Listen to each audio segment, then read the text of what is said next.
The Chicago White Sox fell completely flat in the first game of a very big week, losing to the Cleveland Guardians 8-4. Lynn didn't give the Sox much of a chance from the get-go. And aside from a Moncada 3-run home run, there was little happening from an offensive standpoint. Can the Sox bounce back? Can the White Sox come together, show some life, and fight for their season? They have a doubleheader on Tuesday to prove it.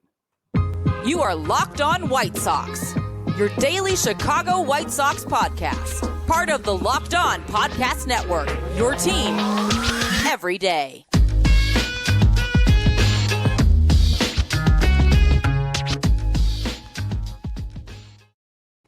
Hey, Sox fans, welcome to Locked On White Sox. Thank you for making Locked On White Sox your first listen each and every day. We're free and available on all platforms. Follow us on Twitter and Instagram at Locked On Sox. Also, subscribe to our YouTube channel. Just search Locked On White Sox. Hey, I'm your host, Nick Morawski, a lifelong diehard Chicago White Sox fan, recording this podcast just blocks from the ballpark in beautiful Bridgeport. You can find me on Twitter at Nick_GGTB. Really appreciate you letting me steal some of your time to talk White Sox. Locked On White Sox is part of the Locked On Podcast Network, your team every day. Hey, it's a 2 for Tuesday with a doubleheader in Cleveland. Where is the life? Where is the spark? Where is the urgency? But first, are there leadership issues? Is there unrest in the clubhouse? There are definitely problems. The Chicago White Sox are 41-44. They are 5.5 games back in the AL Central. This, of course, was the start of a very critical week for our Chicago White Sox. 4 games in Cleveland, then 4 games in Minnesota. How would this Sox team start off? You got Lynn on the hill. It didn't go well at all. I would say the post game on NBC Sports Chicago was the highlight of the entire telecast. Ozzie Guillen telling it like it is, calling people out, speaking his mind as much as he can cleanly on television.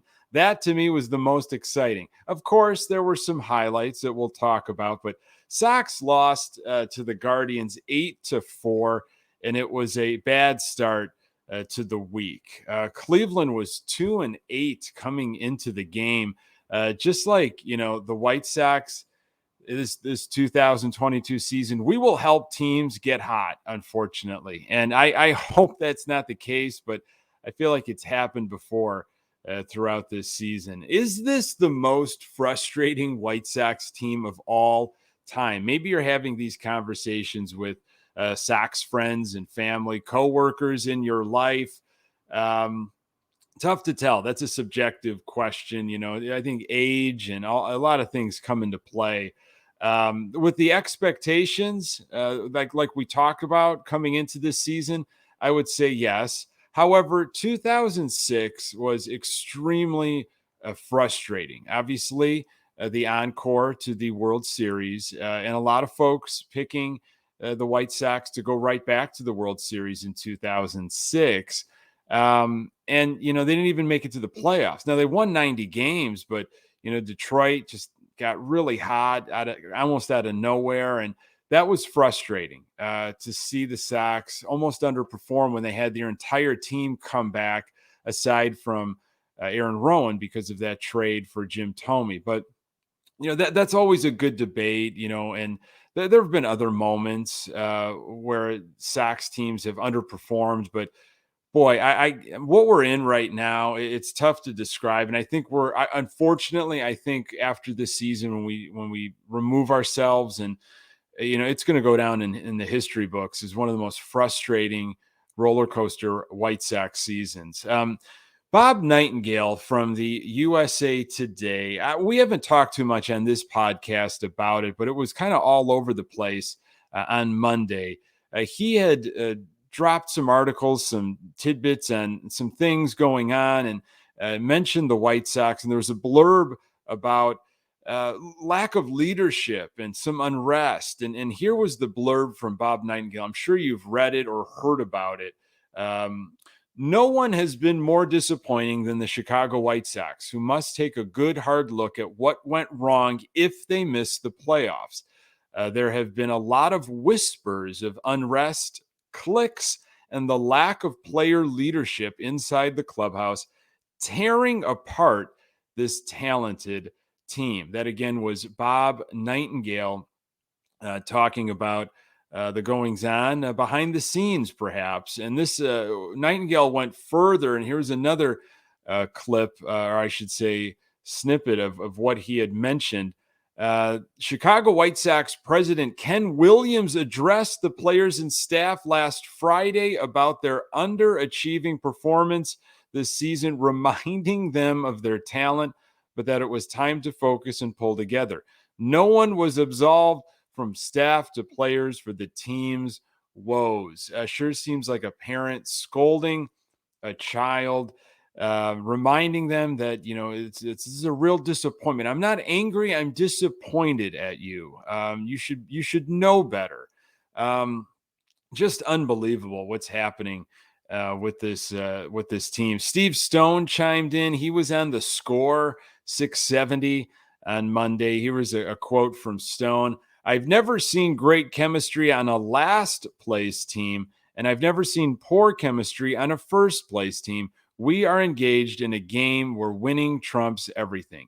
And they mentioned a little bit, about that specifically on the post game. Chuck and Ozzie and Scotty Pods, and maybe there were problems happening last year in 2021, but Sox were winning. They were dominating, especially the AL Central. So if there were issues going on, if guys didn't get along with one another, if there were clubhouse problems, we just didn't hear it because they were winning. And that's usually the case. And now that they're not, and, offensively, they're just not there. Guys are underperforming all over. You're starting to hear about some of these things. I don't know. Who knows if this stuff is true or not? This is what Tony La Russa had to say on all of the unrest in the clubhouse. This was his quote. You always wonder who the sources are. Not really worth much unless you know that. I think I'm closer to it than to whoever the sources are. When you have expectations and they're disappointing, there ain't no free lunch. Honestly, I don't know what the last half of that quote really meant about not having. I don't know why he had to add in the ain't no free lunch situation and how that applies necessarily, but I kind of get what he's saying. We'd like to know the sources. Where is this coming from? Are these coming from alleged players from throughout the league that are being told this by either former Sox players or current players of like, hey, yeah, things are rough here in Chicago, and those players from other teams are leaking it to Nightingale? I don't know, but if you've been watching this team this year closely, and I have, and I'm sure you have as well, as a loyal listener and diehard Sox fan, as I'm sure all of you are, something's off. Something is very off. It's like a recipe, and you're tasting it and you're like, this is missing something. I can't put my finger on exactly what is missing, but things are just, they don't look like they're having fun. Ozzie Guillen was talking about it in the post game. You saw it with that announcement of Tim Anderson to the All-Star game that was on the Sox website. Quiet. Crickets. Nobody celebrating, nobody cheering. It seems like they're worn out. The pressures, and the fact that they're not performing, they can't answer the question anymore, and it's gotten to them. It's really sad, and it's not the way we wanted this week to start. And it begins with Lance Lynn. What is wrong with Lance Lynn, and why didn't he get taken out earlier? More on that in a moment. From the people who invented healthy and tasty comes the latest gift to your taste buds. You've probably tried the amazing coconut brownie chunk Built Bar, but guess what? your friends at Built have given Coconut Brownie Chunk the Puffs treatment. That's right, the Coconut Brownie Chunk Built Bar flavor you love, and a deliciously chewy marshmallow covered in 100% real chocolate. It's like a fluffy cloud of coconut brownie goodness. But stop drooling and listen. They are good for you. Low calorie, low sugar, high protein, and all delicious. Coconut Brownie Chunk Puffs are only here for a limited time. Go to built.com now to make sure you don't miss out. They are going fast because they taste amazing. All Built bars are made with collagen protein, which your body absorbs more efficiently and provides tons of health benefits. Eat something that tastes good and is good for you. The best part about Built Puffs is, of course, they taste amazing, but you can enjoy them guilt-free because they're actually good for you. They are the perfect treat, perfect when you've got a craving you need to satisfy your sweet tooth, or if you need a quick, healthy snack. They are an excellent source of protein. Delicious coconut, rich, sweet brownie, creamy marshmallow. Stop fantasizing. Get to built.com to order your box of coconut brownie chunk Built Puffs right now. Go to built.com, use promo code LOCKED15 and get 15% off your order. Use promo code LOCKED15. Okay, the Sox, they really didn't have a chance, and it starts with pitching, really, in a lot of ways. Lance Lynn, boy, this was his sixth outing of the season, and it went wrong from the beginning. First inning, he is getting nickeled and dimed. The Guardians didn't really hit anything terribly hard. It's just a couple seeing eye singles. Something went off of Lynn. He was struggling with command, and before you know it, he gave up 5 runs and threw 39 pitches in the first inning. And again, nothing was hit too hard. That just, you knew this is how the day was going to go, and that was so frustrating watching that. It's the first inning of the first game of a very critical week, and this is how it's going. Already in a 5-0 hole. Just a terrible outing for Lynn. I think he was left in a little too long. However, you've got a doubleheader on Tuesday, and they had to make a decision here of, at that point, you're like, does he have to eat it for a couple innings here, so I can save some arms for Tuesday? I don't know. La Russa in the post game, made it sound like he liked what he saw from Lynn in the previous inning, and he just needed to get more out of him because of the situation that the Sox have with so many games in short amount of time. But he did not have it. Lance Lynn did not have it. And, if you don't have a doubleheader on Tuesday, you're not letting him go out for that 4th inning. You might just give him 3 innings, which is crazy to think. Lance Lynn's final line, 4 innings pitched, 9 hits, 8 earned runs, 2 walks, 3 strikeouts. Lance Lynn's ERA right now is 6.97. He threw 100 pitches Monday. He's only got fastballs, really, and they're just variations. He's got the cutter, and, he depending on what he can have the ball do, if it's, dipping into the zone or out of the zone. It was not fooling Cleveland at all. And they were hitting him pretty good, and they were hitting him up the middle. It's almost like they had a game plan.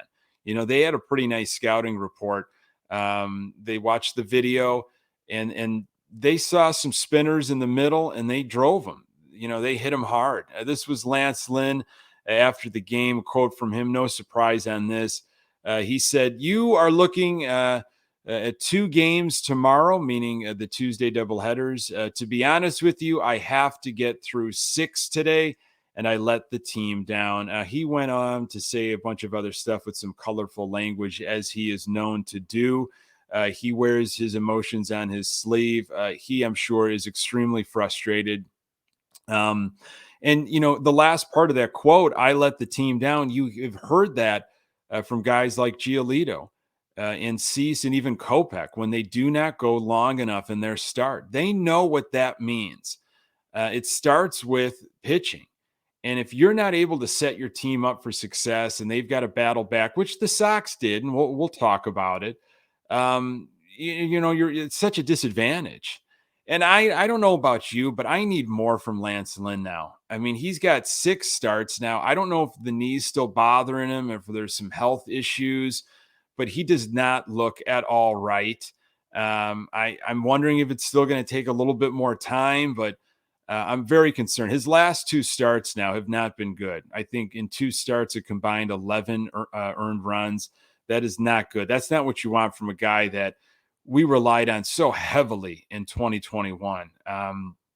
So the problem with Lance Lynn only going 4 innings, it's the obvious. You're forcing the bullpen to log seemingly unexpected innings with a ton of baseball this week. There were some defense issues, relay throws with the White Sox. I'm sure you have noticed this. This has been an issue for the White Sox. I don't know if this is a Joe McEwing thing or Daryl Boston, whoever's working on this with these guys. That should have been figured out back in spring training. Lance Lynn's not backing up Sebi Zavala.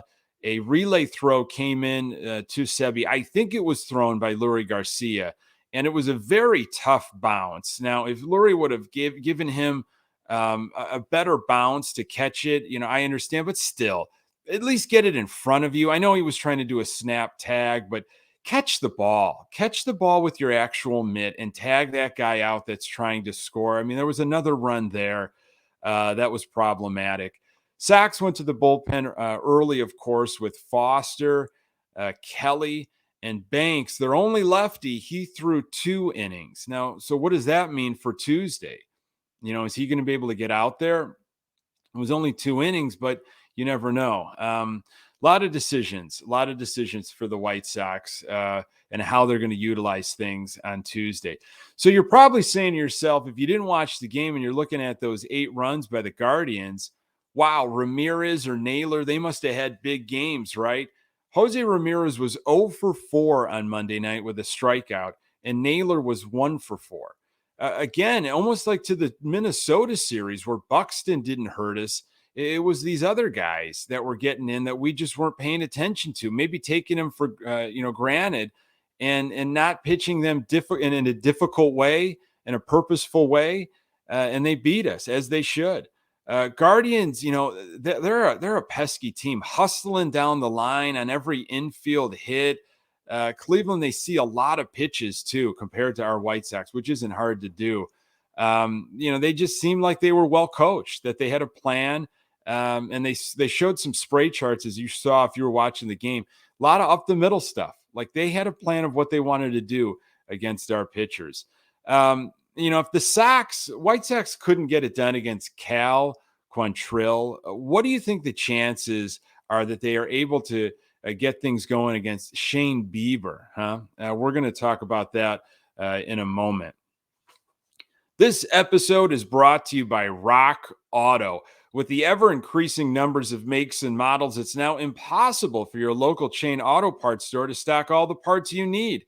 Why endure often pointless or seemingly intimidating questioning and wait while the person behind the counter orders the parts on their computer, choosing the only brand their warehouse happens to carry? You have computers with access to rockauto.com at home and in your pocket. Save time and money when using Rock Auto. Rock Auto is a family business serving do-it-yourselfers for over 20 years. Go explore their easy-to-use website today to find the solution to your auto parts needs. Go to rockauto.com right now and see all the parts available for your car or truck. Write Locked On in their How Did You Hear About Us box so they know we sent you. Amazing selection, reliably low prices, all the parts your car will ever need. rockauto.com. Not a lot of offense at all for our Chicago White Sox on Monday. There was some 2-out offense, though, from the Sox in the third. This was really the big inning. Garcia with a hit, Tim Anderson getting involved, and then Yoan Moncada with a 3-run home run. This made it 5-3 at that point, and the Sox eventually got another run In the fourth, Pollock with an RBI single. The Sox did not quit early. They were down 5-0 quickly, and they ended up clawing back and made it 5-4. And I think that was another thing that was so frustrating, that Lance could just not nail it down. Sox had 4 runs, 6 hits after 6 innings. And then something happened in the 7th that was typical 2022 White Sox. So Sox finally chased Cal Quantrill in the 7th inning. Sox put on the first 2. A.J. Pollock with a leadoff double, then Garcia with a base hit. So you got runners at the corners with nobody out. Guardians bring in a relief pitcher, and Sebi Zavala goes after the first pitch he sees from this relief pitcher and pops up to the second baseman. And then Tim Anderson hits into a double play, and they're out of the inning. I mean, I get it if you've got, a mentality here of, I'm going to jump on a pitch, but you're down. Sox are losing at that point. Maybe take a pitch. You got a reliever in here, see what he's got. They Sox swing at so many pitches, first pitch, bad pitches. They do not work counts. And it was shown. I mean, Cleveland put on a master class on Monday of how to work counts. Sox final line offensively, 4 runs, and they came in the 3rd and 4th inning. 8 hits total, 1 walk. There you go. Not taking counts, not taking pitches. 6 strikeouts, 2 extra base hits, and the Sox were 3 for 7 with runners in scoring position. And again, aside from Moncada's blast, there was nothing going on. Scotty Pods mentioned it in the postgame. Sox were down 4 in the 9th, and they saw 6 pitches. And I know it was a difficult reliever, and if you get something from him that you think you can handle, but, I feel like high school for sure, maybe earlier, if you're down in your last at bat, you're taking until you see a strike. You're taking pitches in an at bat until you see a strike, and then you're going to work. That is not at all how the Sox approached it on Monday. Guillen talking about a lot of different things in the post game, and he gets me riled up. I like it. It's a lot of rah-rah stuff. It's a lot of it's stuff we want to hear as Sox fans because how flatline it is. He's talking about not thinking that there's any fun going on. Like, where's the excitement? Guillen obviously would handle it a completely different way, and I think he's trying to be respectful to Tony La Russa, but he would handle it in a much different way. He's also talking about, all this importance being put on hitting the ball hard, and in the end, it's what's the result. And I think he's trying to, kind of galvanize a point of Cleveland Guardians. They did not hit the ball very hard in the first inning. But they ended up putting up 5 runs. So it's not necessarily maybe how hard you hit it, but where do you hit it and what can you do with it? On Tuesday, the Sox can hopefully make up for some things. It's a doubleheader. You got Davis Martin going and Dylan Cease going. Martin has got the first game. Shane Bieber will go for the Cleveland Guardians in the first game. That is going to be tough for our White Sox. Shane Bieber has a 6-2 record with an ERA of 2.48 and 102 strikeouts in 13 appearances against the White Sox in his career. Bieber pitched against the Sox in late April of this year. He went 6 innings, gave up only 1 earned run. He is going to be tough, but it's a new day and you can't wait. You got to put it all out on the line on Tuesday. I know it's going to be difficult. I know Tim Anderson's probably not going to play in both games. There are going to be other guys that might be getting a breather, but you have got to put up an effort at least. Put in a competitive effort in these 2 games and see what happens. You never know. It might go your way. Folks, thank you so much for making this podcast part of your daily routine. You can find the Locked On White Sox podcast absolutely everywhere you find your podcasts. We are on Twitter and Instagram at Locked On Sox. You can find me on Twitter at Nick_GGTB. Thanks for making Locked On White Sox your first listen. Now make your second listen Locked On MLB Prospects, Host Lindsey Crosby is a prospect encyclopedia, and he's going deep on the MLB stars of tomorrow. It's free and available wherever you get your podcasts. Coming up on the next episode, I'll recap all the happenings from the Tuesday doubleheader and hopefully talking about a sweep by our White Sox. Really appreciate you making time for the Locked On White Sox podcast. I'm Nick Morawski. Until next time, go Sox.